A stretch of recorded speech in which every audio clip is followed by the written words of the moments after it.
ફરી જીવી જાણ ભાગ 18. નહીં, એવું કંઈ જ નથી. લેક્ચર પૂરો થતાં નંદિની વર્ગખંડની બહાર આવી.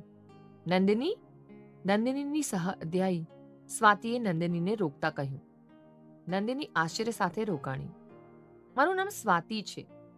એક મદદ જોઈતી હતી તમારી, સ્વાતિએ સંકોચ સાથે કહ્યું ને વર્ગખંડમાં બેન્ચ પર સૂતેલા કાર્તિક સામે જોયું.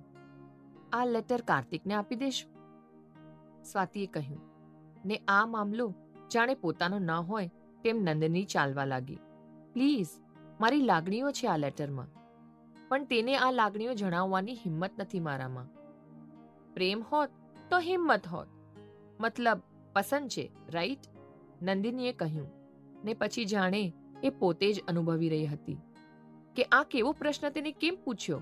હા, અનહદ પસંદ કરું છું. પહેલા વિચાર્યું કે નથી કહેવું, રહેવા દો, કદાચ કાર્તિક મને ઓળખતો પણ નથી. પણ પછી જ્યારે પણ કોઈ છોકરો જોવા આવતો મને, તો હું તેને કાર્તિક સાથે કમ્પેર કરતી, જે યોગ્ય નહોતું. તો થયું કે પહેલા હું કાર્તિકને મારી લાગણી જણાવી દઉં, જેથી કાર્તિક ના કહે તો હું તેને ભૂલી આગળ વધી શકું. સ્વાતિ પોતે જે કસમકસમાં હતી તે નંદિનીને કહી રહી હતી, અને કોઈ પણ મામલામાં દખલ ના દેતી નંદિનીએ કોઈ પણ પ્રશ્ન વિના સ્વાતિના હાથમાંથી ચિઠ્ઠી લઈ લીધી અને વર્ગખંડમાં પાછી વળી. કાર્તિક, નંદિનીએ કાર્તિકને જગાડવા બેન્ચ પર 2 વાર ટકોરા મારતા કહ્યું. કાર્તિકે ઊંચું ઉપાડી નંદિની તરફ જોયું ને પછી પોતાના વાળ સરખા કરતા ફરી બોલ્યો. શું થયું? નંદિની કાર્તિકની એ અદાને જોઈ રહી ને તરત સ્વસ્થ થતા બોલી. આ લેટર તારા માટે છે, સ્વાતિએ આપ્યો છે. લેટર? કોણે આપ્યો? કાર્તિકે આશ્ચર્ય સાથે લેટર હાથમાં લીધો. સ્વાતિ, એ છોકરીએ તારા માટે પોતાની ફિલિંગ્સ આ કાગળ પર લખી છે. તો એ કોણ છે એટલું તો તું જાણી જ શકે છે ને? નંદિનીએ કહ્યું અને જતી રહી. હા, પણ હું નથી ઓળખતો તેને, કાર્તિકે કહ્યું. તે પછી લેટર ખોલીને વાંચવા લાગ્યો. વિચારમાં ખોવાયેલી નંદિની પગથિયા ઉતરતી બગીચા તરફ જઈ રહી. હાય, સિદ્ધાર્થે ફરી નંદિનીનો રસ્તો રોક્યો. તેને ફરી આ હરકતથી નંદિની અકળાઈ ઉઠી. તે બોલી, આમ વારંવાર રસ્તો રોકવાનો શું મતલબ છે? કહેવું હોય તો સીધો જ કહેને, હું સાંભળી પણ લઈશ અને જવાબ પણ આપી દઈશ. અમુક વાત સીધી ના થાય, તેને સમય આપવો પડે. પણ એક વાત પૂછું તો જવાબ આપીશ? સિદ્ધાર્થ નંદિનીની એકદમ સામે આવીને ઊભો રહ્યો. આપીશ, પણ શું એ જવાબ મેળવ્યા બાદ તું મારો આમ રસ્તો રોકવાનું બંધ કરીશ? નંદિનીએ સ્પષ્ટતા સાથે પૂછ્યું. હા, ડન, કાર્તિકે જાણે શરત મંજૂર કરી. તો બોલ, શું પૂછવું છે તારે? તારી અને કાર્તિક વચ્ચે શું સંબંધ છે? સિદ્ધાર્થે કંઈ પણ આડાઅવળી વાત વિના પૂછી લીધું. મિત્રતાનું, એ પણ અમુક સીમા સાથે. નંદિનીએ પોતાના દિલને પૂછ્યા વિના જવાબ આપી દીધો. પણ સિદ્ધાર્થનું દિલ ખુશ થઈ ગયું. તે નંદિનીના રસ્તેથી હટી ગયો. સ્વાતિ, રાઈટ?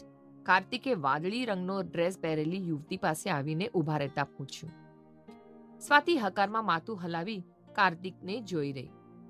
કોફી પસંદ છે તને? કાર્તિકે પૂછ્યું.